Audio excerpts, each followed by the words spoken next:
the idea of open space.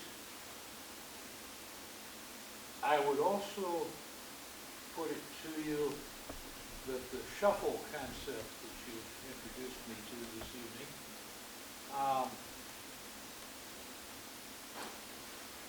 unless you have access to hyperspace, when you shuffle it to facilitate one activity, you have shuffled it to reduce access to all other activities.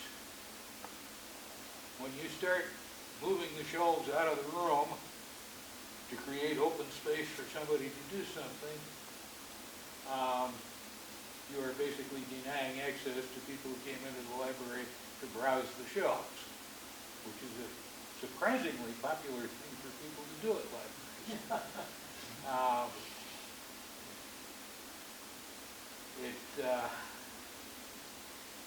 It's something I think you need to seriously think about. You can't set up the library so that on relatively short notice, it's only available for certain activities.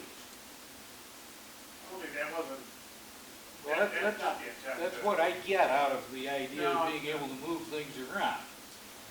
We already do some of that. I mean, Yeah, we have like, when you go up to the second floor, we have 4 lounge chairs, we have a couple display racks. Mhm. But when we want to do like a tech open house or something Yeah. else, we just move all that furniture somewhere else for that Sunday afternoon when we're using that space for something else. And then we put it back. It's not that Yeah. the display rack No, I isn't realize it's accessible, not a- it's just over I somewhere realize else. it's not a permanent change. I simply think we need to keep an eye on the fact that when we set it up for one of those specific purposes, anybody who's in the library for any other purpose is being disadvantaged.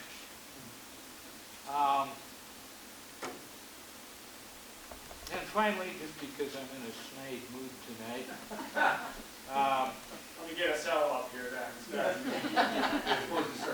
I do think you need to be aware of the fact that this library board is allergic to spending money for comfortable furniture. Now that they have access to those nice, comfortable executive chairs up in the City Hall meeting room. So if you have this idea that you're going to populate this library with really nice furniture, forget it. Well, we can lead a trustee to a comfortable chair, but we can't make them buy it. Yes. We'll show them some great. Got it in one. It's always a choice. I'm a former trustee, so I can talk about trustees. But we'll show you what we think is a good idea, and it's always your call. Josh Kime, 720 Northwestern. I have a couple of points. When will a implementation plan be, in terms of timetable, be presented? And that was one. And the second question is, outside our gentleman here, we don't seem to have a lot of input from a large segment of our population. I imagine that Janet might be able to identify some of our younger frequent flyers who we might want to get some school time access to or some other access to in a focus group environment to get what they think. Personally, I love the idea of giving the teens some natural light in moving to the second floor as opposed to the current speluncular experience we give them. Still be the third floor, but it's in the corner of the light. But a better and a bigger space. It will be better. Right. But anyway, my first question, timetable. Second question, can we find a way to implement focus from the younger crowd and perhaps seniors? I think we had, in our public sessions, I think we had a pretty good representation of seniors, because they're the ones who tend to come to the sessions more often. Younger people, are always happy to do that. We work in a lot of libraries, and we have had a lot of sessions like that. So, yeah, we hear a lot about what younger people want, and that doesn't mean we shouldn't listen to the local younger people. But I think what we're showing them will be things that we will hear that they like. But there's no problem talking talking to a young person would object to. Yeah, sure. No, Bring them into the We have a process. teen advisory group we already work with and things like that. So yes, absolutely. We think that's really important that they weigh in. As far as timetable goes, if the board agrees with, so tonight was just to run the big concepts by like the general, make sure everybody was okay with those. Over the next month, big cost to that and some refinement. After that, it'll be up for the board to give us the go-ahead to really do the drawings for something like that, and there's mechanical engineering and things like that to do as well, so that it takes time. It probably would be in the planning and drawing stages, depending on if we need any local reviews and stuff, which we might need one, I'm not actually even sure yet. It could be 6 or 7 months when you're ready to actually get something out and bid, and then there's time, a lead time for things right now, and which we're seeing growing is, although the construction industry is not booming right now, one of the things we look at as an example are the Traco window company makes aluminum windows. Right now, the lead time when you order one of those is 30 weeks, which means that things are moving out there, and we have to factor those times. So, you know, 6 Furniture months. is the same thing, you know, we have to take into account lead times for shelving, which is, you know, the longest lead time, and the reason why some of the lead times are getting longer is because companies aren't manufacturing to store things anymore, companies are manufacturing for, you know, things that are moving to order. So we do look at that and consider that when, you know, when it starts. So we're looking roughly at a 2018 library budget. That's- We said our goal is like spring and summer, or summer of 2018, we'd like to be done. And we want to stay open Yes. while we do all Well, of this, that's so the other that's going piece to be of the it. tricky piece of Right.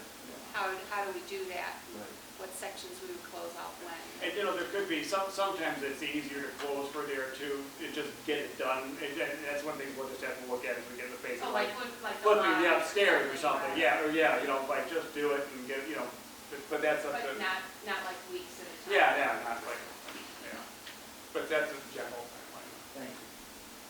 May I ask a second question? No. Now that we've learned that it's spring, summer 2018, so if you were to hit the videotape button and go to December 2018 and use your 20 years of expertise as president of the library, earlier you used the word, what we do now is stellar service. What adjective do you think might start applying then? We won't hold you to it, but we will quote.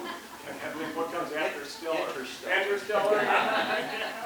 You know what? It's going to only get better. I know I'm hearing more of everything that, you know, it'll be more of all the good things that are already happening here. Yeah. It will be. I might have to come back with an adjective though. Yeah. Maybe we'll have to focus group. Yeah. Come up with the right answer. Not be able to afford Oh, that. Okay. Just Connie Boyd-Holbert, shows 611 South Delaware. My question is about the shelving. The shelvings that you can move around, how tall are they? The movable ones are typically up to 60 inches. Yeah, it depends. Typically, the smallest type of shelving that we can comfortably do is 42 inches, and it just goes up 6 increments of 6 inches. The reason I'm asking is, I'm one of those old people that like to browse the new shelves because I find interesting things. However, if the books that are easy to browse are the ones that are just below eye level, and above, the bottom shelf is difficult.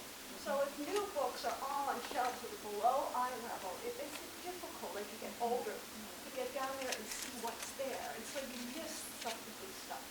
So what Amen we're to seeing that. now is a lot of the new shelving, that browsing shelving, face up shelving, everything is actually the better, for the newer way of doing it is in an A-frame shelving unit. The A-frame shelving unit is actually going to take your bottom shelf and angle it out and towards you, so that you're going to get, every single shelf is going to get hit by light. And that's why that is so popular, and that is why the minute that type of shelving is introduced into the building, circulation goes up minimum 20% just because of that. Yeah, one more, and then we're going to take a 5-minute break. We've been going about an hour and a half. We'll take one more general question from the audience. Then I would ask Rick and Cassell, I always get that wrong, to maybe set up over by the entrance, and anybody that wants to talk with them on their way out can ask some additional questions. So we do need to get on with the rest of our meeting. But one more from the floor. Yeah, well, the last question reminded me, it's really hard Your name, please. Patty Styles at 6 Oh, that's right. It's hard to look at DVDs, like you go down the shelf and they're turned sideways, you could read the titles. Is there a different way to display DVDs? Yes, there is. So part of the proposal, part of my homework and the madness that I've been, going through for a few years now is how to really help libraries use browsing bins and take collections and really work with spying out when it's best to do spying out, when it's best to do face up. So what we're seeing is a lot of the AVs, CDs, DVD, Blu-rays, we're putting them into browser bins. And all of these shelving units are typically the same width as your regular bookshelves. So they're 3-foot increments. And everything is on an A-frame shelf. You can get it on a different type of shelf, but the most successful is the A-frame because you're getting the light to every single shelf. And when you're browsing, that's what you need because everything is spaced out and you're basically just moving them back and forth. And so that is what we're proposing that we would do. We're not saying, and we don't know how much of that type of shelving we will introduce in the library, but we know that that is part of what we're hoping to bring into the library, in the children's and in the adult collection. Thank you. Yeah, you folks have been great. I can't thank you enough for showing up. Rick and several will be at the back door. You can have some individual questions and answers with them. And again, if you have any questions further about this, do not hesitate to contact Jan, contact any of us, and we'll be happy to provide any other information. And also, talk to your friends and neighbors and ask them to contribute any input that they can as well. Thank you. Thank you. And you're welcome to stay for the rest of the meeting, too.